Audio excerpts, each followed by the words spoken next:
Hello students, I am your teacher Anu. Welcome in my channel Study and Learn with Anu.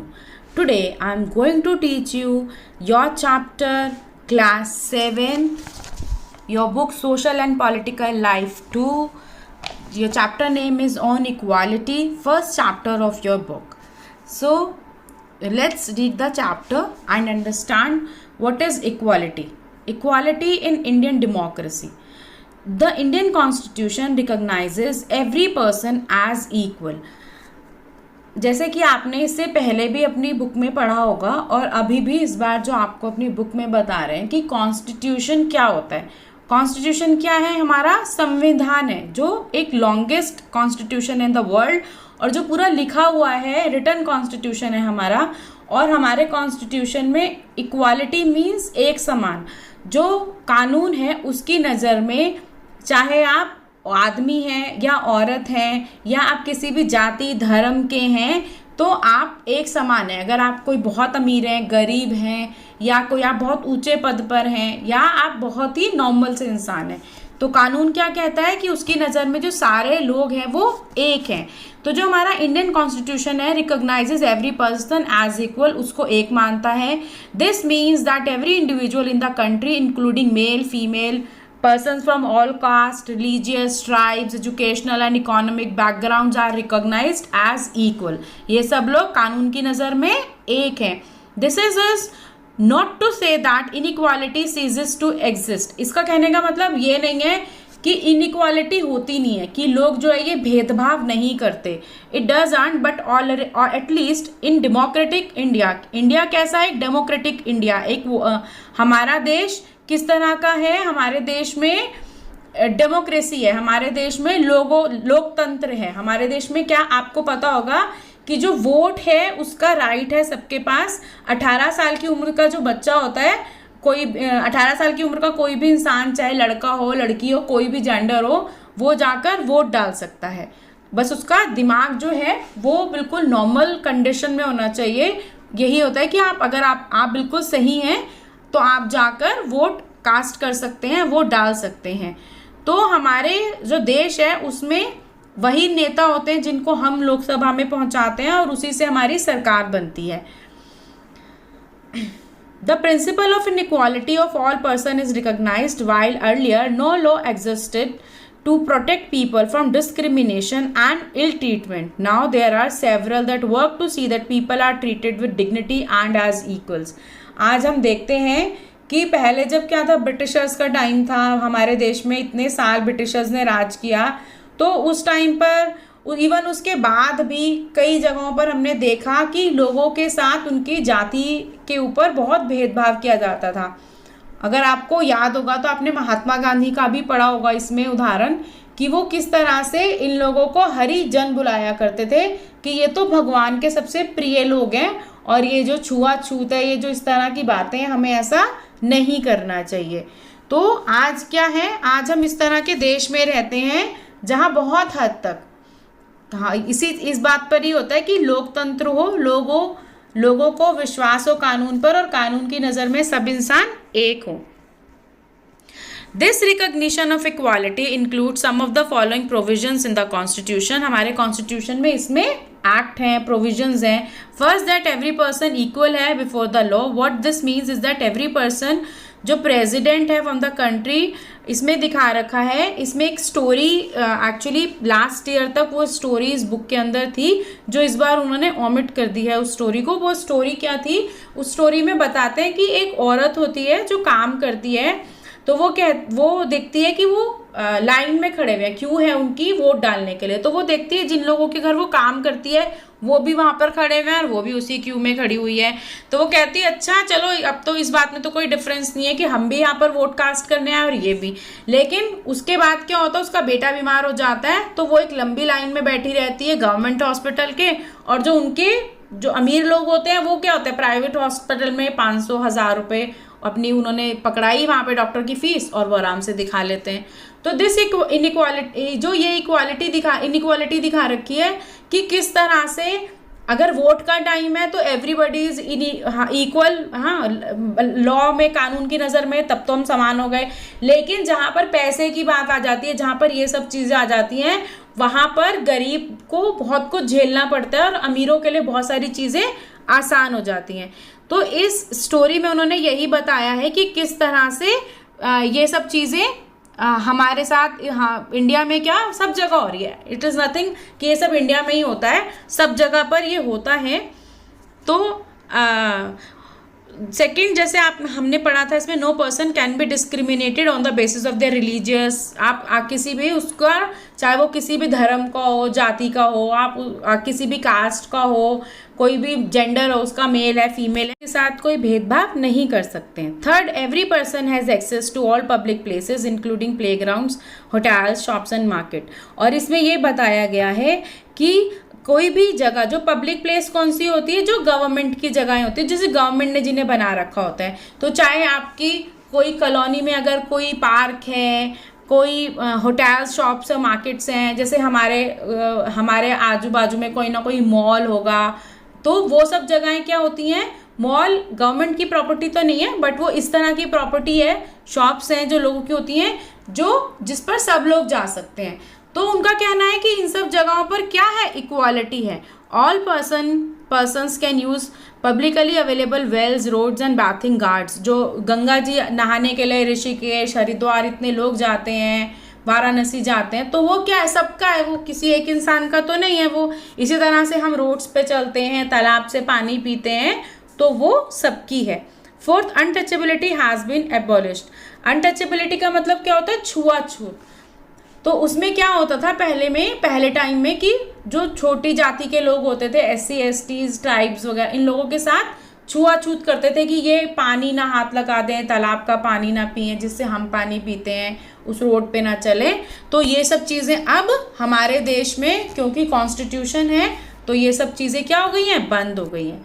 अगर आप तो खैर अभी बहुत छोटे बच्चे हो, आप में तो शायद ही किसी ने ये मूवी देखी होगी, लेकिन ये एक मूवी है 1975 में, दीवार आई थी। इसमें एक बच्चा होता है, वो बच्चा अमिताभ बच्चन होते हैं उसमें, जो मेन लीड रोल होता है, बचपन का उसका रोल प्ले कर रहा होता है। तो वो बूट पॉलिश करता है। तो वो उसमें क्या होता है कि एक अंकल होते हैं, वो उससे बूट पॉलिश करा के पैसे फेंकते हैं। तो वो बच्चा बोलता है कि मैं जो गिरे हुए पैसे हैं, ऐसे फेंके हुए पैसे नहीं उठाता, आप मेरे जो पैसे हैं, क्योंकि ये मैंने अपनी ईमानदारी से कमाए हैं, मेहनत से कमाए हैं, इसे आप मेरे हाथ में दीजिए। तो ये जो इसमें आप देख रहे होंगे फोटो, एक बच्चे की है और एक खड़े हुए हैं जेंट्स इसमें, तो वो उस मूवी से लिया हुआ ये रोल है कि डिग्निटी एंड रिस्पेक्टफुली, कि आप जब सामने वाला अपनी ईमानदारी से काम कर रहा है, then you have to give that respect to that person, वो आपको देना पड़ेगा। ठीक है, तो नेक्स्ट हम देखते हैं इसमें 2 वेज हैं जिसमें government try to implement equality that is guaranteed in the constitution. Is first through law. सबसे पहले तो जो हमारा कानून है वो इस बात को वो करता है, इंश्योर करता है कि जो सब लोग हैं वो इस चीज़ को माने। सबसे पहली चीज़ तो हमारा कॉन्स्टिट्यूशन है कि उसमें लिखा हुआ है through government program, schemes, help to disadvantage communities. आपने देखा होगा कि बहुत सारी योजनाएं हैं जो हमारी सरकार चलाती रहती है ऐसे लोगों को अपलिफ्ट करने के लिए, ताकि उनका अपलिफ्टमेंट होता रहे और उन्हें समाज में एक अच्छी जगह मिले। There are several laws of India that protect every person's right to be treated equally. और हमारे देश में इस तरह के कई कानून भी बने हुए हैं कि अगर आपके किसी भी फंडामेंटल कोई राइट के ऊपर अगर कोई इंसान उसको खराब कर रहा है, उसके आपके साथ कुछ गलत कर रहा है, तो आप उसके अगेंस्ट केस फाइल कर सकते हैं। In addition to laws, the government has also set up several schemes to improve the lives of communities and individuals who have been treated unequally for several centuries. हमारी जो government है, सरकार है, वो इस तरह की बहुत सारी स्कीम्स लेके आते हैं, योजनाएं लेके आते हैं उन लोगों के लिए जिनके साथ बहुत सालों से बहुत बुरा हो रहा है, ताकि उनकी क्लास को, उनकी जाति को ऊपर उठाया जा सके। These schemes are to ensure and greater opportunity for people who have not had this in the past। वो यही कोशिश होती है हमारे कानून में हमारे सरकार की यही कोशिश होती है कि उन लोगों को जो गलत हुआ उनके साथ वो आगे ना हो, और उनकी जाति को उनकी जाति की जो गलत जगह है, जो भी उनके साथ गलत हुआ है, उससे उनकी सिचुएशन को अप किया जा सके, अच्छा किया जा सके। आप इसमें देख रहे हैं कि पार्लियामेंट का ऊपर आप देखेंगे अगर कि ये पार्लियामेंट है ऊपर हमारा। अभी तो खैर अभी आपको पता होगा कि अब आजकल नया हमारा पार्लियामेंट बन रहा है, अबाउट टू फिनिश हो रहा है, तो वो भी आपको बहुत जल्दी मिलेगा देखने के लिए। और पार्लियामेंट एक ऐसी जगह होती है that is cornerstone of democracy and are where represented in it through our elected representative. आपको जैसे मैंने अभी से पहले भी बताया कि जो लोकसभा होती है उसमें हम जिन लोगों को चूज करते हैं, जिन नेता लोगों को हम वोट देके वोट कास्ट करके जिन लोगों को हम चूज करते हैं, वो हमें ही जाकर पार्लियामेंट में रिप्रेजेंट करते हैं, हमारी बात रखते हैं, ताकि हमारी जो सिचुएशंस हैं, जो प्रॉब्लम्स हैं, उनको वो दूर कर सके। One of the steps taken by the government includes mid day meal schemes. आपको ऐसा पता होगा कि बहुत सारे गवर्नमेंट के ऐसे स्कूल्स हैं जहां पर बच्चों को दोपहर में खाना दिया जाता है। ये इसके लिए है क्योंकि कई गरीब लोग इस तरह से हैं जो अपने बच्चों को प्रॉपर खाना नहीं दे पाते, तो बच्चों में क्या हो जाता है, माल न्यूट्रिशन, उनमें जो बहुत सारी चीज़ों की कमी हो जाती है खाने में, और बच्चे कई बार मर भी जाते हैं। तो उन सब चीज़ों के लिए प्लस क्या होता है, जो लोगों को क्या लगता है, अरे हमारा बच्चा स्कूल जाएगा, पढ़ने से अच्छा तो कमा ही लेगा। लेकिन जब वो ये देखते हैं कि उनका बच्चा खा भी रहा है, फ्री में पढ़ भी रहा है, क्योंकि आपको पता है 6 to 14 ईयर्स तक फ्री एजुकेशन भी है हमारे देश में, तो जो लोग हैं वो हमारी जो सरकारें हैं वो इस तरह का काम करती है कि लोगों को प्रमोट करें कि वो अपने बच्चों को पढ़ाएं। Tamil Nadu was the first state in India to introduce this scheme, and in 2001 the Supreme Court ने सारी के सारे स्टेट गवर्नमेंट के स्कूल्स को बोला था, सबसे पहला जो स्टेट है जिसने इस स्कीम को स्टार्ट किया था दैट वाज तमिलनाडु। ये आपके मल्टीपल चॉइस क्वेश्चन में भी पूछा जाएगा आपसे, तो आपको पता होना चाहिए कि तमिलनाडु ही वो ऐसा एक स्टेट था जिसने सबसे पहले इसको स्टार्ट किया था। और उसके बाद जो सुप्रीम कोर्ट ने 2001 में हर एक स्टेट्स को बोला कि इस स्कीम को आप लागू करो अपनी स्कूल्स में, ताकि आपके बच्चे जो हैं ज़्यादा से ज़्यादा स्कूल में आए और उन्हें माल न्यूट्रिशन की प्रॉब्लम ख़त्म हो जाए। This program has had many positive effects. These include the fact that more poor children, जो उन्होंने एनरोल करना शुरू करा और वो स्कूल जो है रेगुलर आने लगे। आप इसमें देख रहे होंगे सस्टेनेबल डेवलपमेंट गोल SDG, जो बच्चों का जीरो हंगर, ये स्कूल का ये एक फोटो लिया हुआ है जिसमें बता रखा है कि किस तरह से ये जो मिड डे मील है इससे बच्चों को फायदा होता है। Teachers reported that earlier, teachers ने क्या रिपोर्ट किया स्कूल में कि जो बच्चे पहले children would often go home for lunch and then क्या होता था, कई बार बच्चे लंच करने के लिए घर जाते थे और फिर वापस ही नहीं आते थे स्कूल में। तो उनके बारे में बताया है कि बच्चे जाते थे वापस तो आते नहीं थे, लेकिन अब क्या होने लगा, अब तो मिड डे स्कूल में ही मिल रहा है मिड डे। आप देख रहे होंगे कि साइड में एक आंटी है वो बच्चों को मिड डे मील जो है वो सर्व कर रही हैं। तो क्या हो रहा है, इससे अटेंडेंस भी इम्प्रूव हो रही है और बच्चे अब स्कूल में अच्छा खाना खा रहे हैं। देयर मदर्स, जिनको ये होता था, जो कई लोग आपको पता होगा दिहाड़ी मजदूर करते हैं, वो सुबह चले जाते हैं हस्बैंड वाइफ, तो उनको खाना बनाने के लिए आना उनके लिए भी एक बर्डन समथिंग थी है, तो वो उनके लिए भी बहुत अच्छा है कि उन बच्चे उन्होंने सुबह भेज दिए, खाना वो स्कूल में ही खाएंगे। तो इससे मदर्स क्या हो गई, वो भी फ्री हो गई और अब वो भी अपना काम अच्छे से कर पाते हैं। The program has also helped reduced caste prejudice, because class prejudice का मतलब क्या होता है, भेदभाव, जो हमें ये लगे कि ये गलत है या कास्ट में ये वाले कास्ट के लोग अच्छे नहीं होते। तो इसमें क्या है, चाहे आप SC ST हो, किसी भी कास्ट का इंसान है, आप उसी के साथ बैठ के खाना खा रहे हो, तो इससे आप लोगों के बीच में क्या बढ़ेगा, भाईचारा बढ़ेगा, आपके बीच में आपस में प्यार बनेगा। And in quite a few places Dalit women have been employed to cook the meal। और कुछ तो हमारे इतना अच्छा काम किया हमारी सरकार ने कि दलित जो औरतें हैं उन्हीं को इस काम के लिए लगाया, ताकि वो बच्चों का खाना बनाएं और ये जो चीज़ें हैं, जो भी भावनाएं हैं, हमारे जो भी गलत तरह की बातें चली आ रही हैं पुराने टाइम की, वो सब हमारी सोसाइटी में ख़त्म हो जाए। And the midday meal program also helps reduce the hunger of poor students who often come to school and cannot concentrate। और बच्चे कई जो भूखे पेट कई बार नहीं उनके घर में होता खाने के लिए, तो उनके लिए भी एक बहुत बड़ी चीज़ है, ये बहुत बड़ा बैकबोन कह सकते हो आप, कि क्योंकि वो आ रहे हैं भूखे हैं तो खाने नहीं खाया हुआ तो आप क्या कॉन्सेंट्रेट करोगे पढ़ाई में, तो उनके लिए भी अच्छा है क्योंकि अब उन्हें वहाँ पर क्या मिल रहा है, खाना खाने के लिए मिल रहा है। While government programs play an important role in increasing equality of opportunity, हमारी जो सरकारें हैं और जो हमारी जो मेन सरकार है, मतलब जो हमारी दिल्ली में बैठ के जो सरकार काम करती है, हर तरफ वही प्रोग्राम्स लॉन्च करती हैं, तो वो इतने अच्छे से काम कर रही हैं कि हमारा जो देश में जो इक्वालिटी है वो हर जगह कायम हो, हर जगह लोग इस बात को समझें। There is much that still needs to be done, लेकिन अभी भी बहुत सारी चीज़ें हैं, बहुत सारे ऐसी जगहें हैं जहाँ पर इस सोच को बदलना ज़रूरी है। While the midday meal program has helped increase the enrollment and attendance of poor children in school, there continues to be a big difference in our country between schools that the rich attend those they are poor attend. लेकिन आपको पता ही है कि हमारे school system में बहुत फ़र्क है एजुकेशन का, किस तरह से वो स्कूल जो बहुत पैसे ले लेके बच्चों का एडमिशन कराते हैं, है ना, और उनके स्कूल में बहुत सारी ऐसी अपॉर्चुनिटीज़ होती हैं, बहुत सारी अपॉर्चुनिटीज़ ऐसी हैं जो गरीब स्कूल के बच्चों को नहीं मिल पाती। तो ये सब चीज़ों को भी हमारी गवर्नमेंट को देखना चाहिए और वो कर भी रहे हैं इसमें बहुत सारी चीज़ें, और आगे भी बहुत सारे सुधार करते ही रहेंगे वो। Even today there are several schools in the country which Dalit children are discriminated against the treated in unequally. अभी भी हमारे देश में ऐसे कुछ स्कूल हैं जो दलित बच्चों को हटा देते हैं, निकाल देते हैं कि इन्हें हम एडमिशन नहीं लेंगे, उनका कई बार मना कर देते हैं। ये क्या है, अनइक्वली, उनके साथ बहुत गलत है ये चीज़।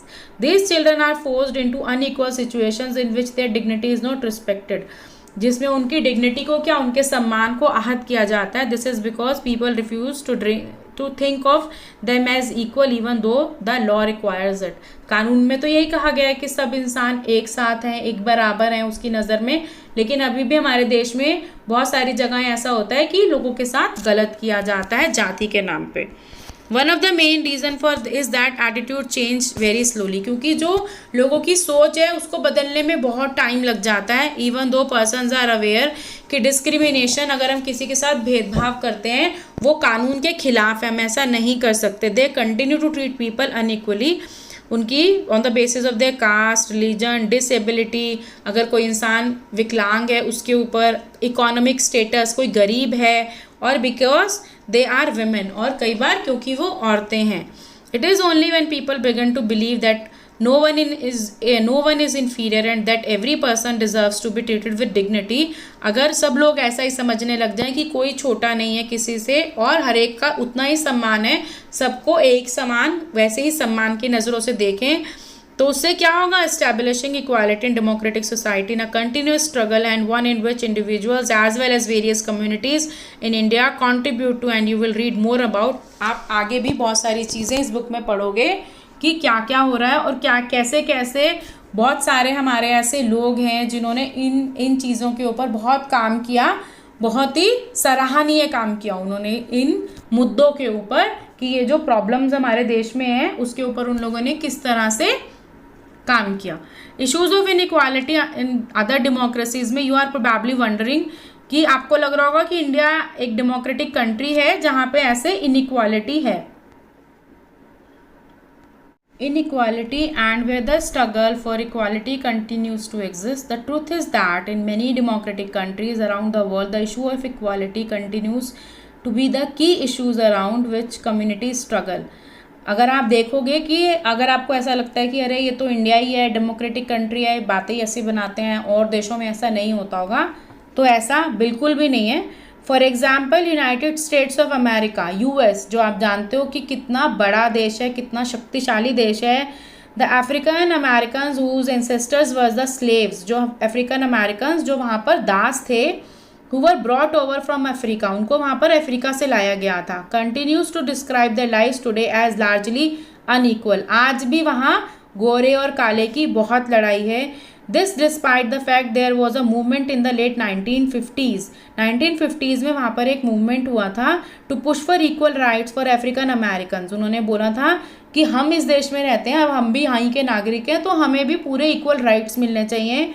Prior to this, African Americans were treated extremely unequally in the United states and denied equally through law, और उनको कानून में भी पूरा जो इक्वली जो राइट्स नहीं दिए गए हैं। For example when travelling by bus, जब वो ट्रेवल करते हैं बस में, they either had to sit at the back of the bus और get up from their seat whenever a white person wished to sit, या तो उनको सबसे पीछे बैठना पड़ेगा बस में, नहीं तो अगर वो आगे बैठे हुए हैं और वहाँ पर कोई वाइट मैन आ गया और उसको वहीं बैठना है उस सीट पे, तो उसको वो सीट छोड़नी पड़ेगी।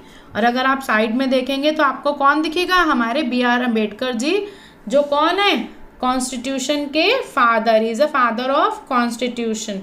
ये भी कौन थे, ये भी SC ST जाति के थे, और इन्होंने भी अपने जीवन में बहुत सारी इस तरह से चीज़ें झेली, इनके साथ भी बहुत गलत किया गया, ऐसे ही उनके साथ भी कास्ट के कारण गलत चीज़ें की गई। तो ये थे जिन्होंने हमारे कॉन्स्टिट्यूशन को फ्रेम किया था। यहाँ पर एक स्टोरी बता रखी है रोज़ा पार्क्स की, 1913-2005 उसके बीच की ये कहानी, उस टाइम की ये लेडी थी, 1930 में वो पैदा हुई थी। Was an African American women थी। Tired from a long day at work, she refuse to give up her seat on a bus to a white man on 1 December 1955। वो अपने काम से वापस आ रही थी और वो बहुत थकी हुई थी, तो एक वाइट मैन ने बोला कि भैया यहाँ से उठो, मुझे बैठना है, लेकिन उसने मना कर दिया क्योंकि वो वहाँ से नहीं उठी, वो बहुत थकी हुई थी। Her refusal that day started a huge agitation against the unequal ways in which African Americans were treated and which come to be known as the Civil Rights Movement। उस Civil Rights Movement हो गया था वहाँ पर इस refusal के बाद, क्योंकि जब उस औरत ने मना किया तो वहाँ पर बहुत बवाल हो गया, फिर एक तरह का मूवमेंट वहाँ चल पड़ा, और ये वहाँ पर सिविल राइट्स मूवमेंट के नाम से बहुत फेमस है।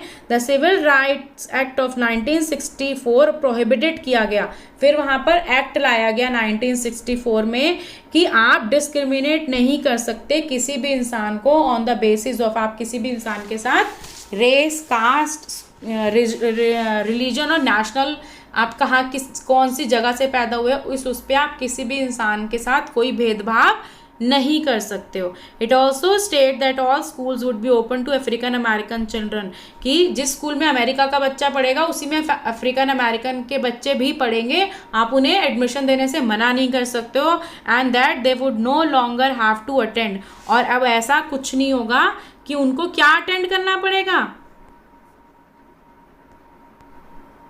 सेपरेट स्कूल, स्पेशली कि जो उनके लिए बनाए गए स्कूल हैं, ऐसा नहीं कि वो उसे अटेंड करेंगे, वो किसी भी स्कूल में पढ़ सकते हैं जहाँ दूसरे अमेरिका के बच्चे पढ़ते हैं। हम however despite this majority of African Americans आज भी पोरेस्ट हैं उस कंट्री में। Most African American children can only afford to attend government schools ही वो अटेंड कर सकता है, क्योंकि उतने पैसे ही नहीं है उनके पास कि वो बड़े स्कूल्स में जा पाएँ। And they have fewer facilities and poorly qualified teachers होते हैं अगर आप देखो दूसरे स्कूल के कंपैरिजन में, and who either go to private schools और live in areas where the government schools are as highly rated, क्योंकि गवर्नमेंट स्कूल्स तो आपको पता ही है वो बहुत कम पैसों के होते हैं, प्राइवेट स्कूल्स जो आपको पता है कि उसकी बहुत ज़्यादा फीस होती है। Challenge of democracy, no country can be described as being completely democratic. आप किसी भी कंट्री को, चाहे हम US की बात कर लें, किसी भी कंट्री की बात कर लें, हम ये नहीं कह सकते कि वो पूरी तरह से लोकतांत्रिक कंट्री है। There are always communities, individuals होते हैं बहुत सारे जो एक्सपैंड करते हैं अपने आइडियाज़, और फिर वो उसी चीज़ को greater recognition of equality on existing as well as new issues, नई नई चीज़ें आती रहती हैं, और जो कुछ पुरानी चीज़ें होती हैं वो भी चलती रहती हैं। Central of this is the struggle for the recognition of all persons as equal. लेकिन सबसे ज़रूरी बात क्या है कि हर इंसान अपने आप में बहुत सम्मानित है, अपने आप में ही उसकी एक डिग्निटी है, जिसको मेंटेन करना हर दूसरे इंसान की जिम्मेदारी है। हम एक नागरिक हैं इस देश के, और ये हमारी जिम्मेदारी है कि हम सामने वाले हर इंसान को इज्जत दें, चाहे वो किसी भी कास्ट के हों, किसी भी क्रीड के हों। हमें उस बात में उन लोगों को कभी भी कोई गलत हमें सोच नहीं रखनी चाहिए अपनी। And as you read these chapters, think about whether the inequality of persons and their being able to maintain their dignity, क्या ऐसा होना चाहिए जो आज होता है या हम कहीं देखते हैं। तो मुझे लगता है कि आप जब ये चैप्टर पढ़ोगे और आगे के भी बहुत सारे जो चैप्टर्स हैं आप पढ़ोगे, तो आप अग्री करोगे कि हमारे देश में अगर कहीं भी कोई भी गलत कर रहा है तो वो नहीं होना चाहिए। हर इंसान को हमें समान इज्जत देनी चाहिए। हमारे एक शब्द हैं from article 15 of the Indian constitution, जिसमें ये लिखा गया है आर्टिकल 15 में कि grounds of religion, race, caste, sex और प्लेस ऑफ बर्थ हम किसी को डिस्क्रिमिनेट नहीं कर सकते हैं। The state shall not discriminate against any citizen, कि अगर आप द रिलीजन और उस पर no citizen shall on grounds only of religion, race, caste, sex, place of birth और of any dumb be subject to any disability, liability, हम नहीं कर सकते हैं। वो किसी भी शॉप पे जा सकते हैं, कहीं भी जा सकते हैं, आप किसी को रोक नहीं सकते हो और ना ही कहीं का पानी पीने में रोक सकते हो। सब लोग समान हैं, सभी जाति के लोगों को हमें समान तरह से देखना चाहिए और उनको समान इज्जत देनी चाहिए, चाहे वो आपके घर में आने वाला नौकर हो या फिर आपके घर के आपकी फैमिली में, खानदान में जो सबसे अमीर अंकल आंटी हैं वो हो। तो दोनों की इज्जत समान है, सबको समान इज्जत दो, सबके साथ प्यार से रहो। Thank you. I hope you like the video. If it is so, please give me a thumbs up. I'll come soon with my new videos. Bye.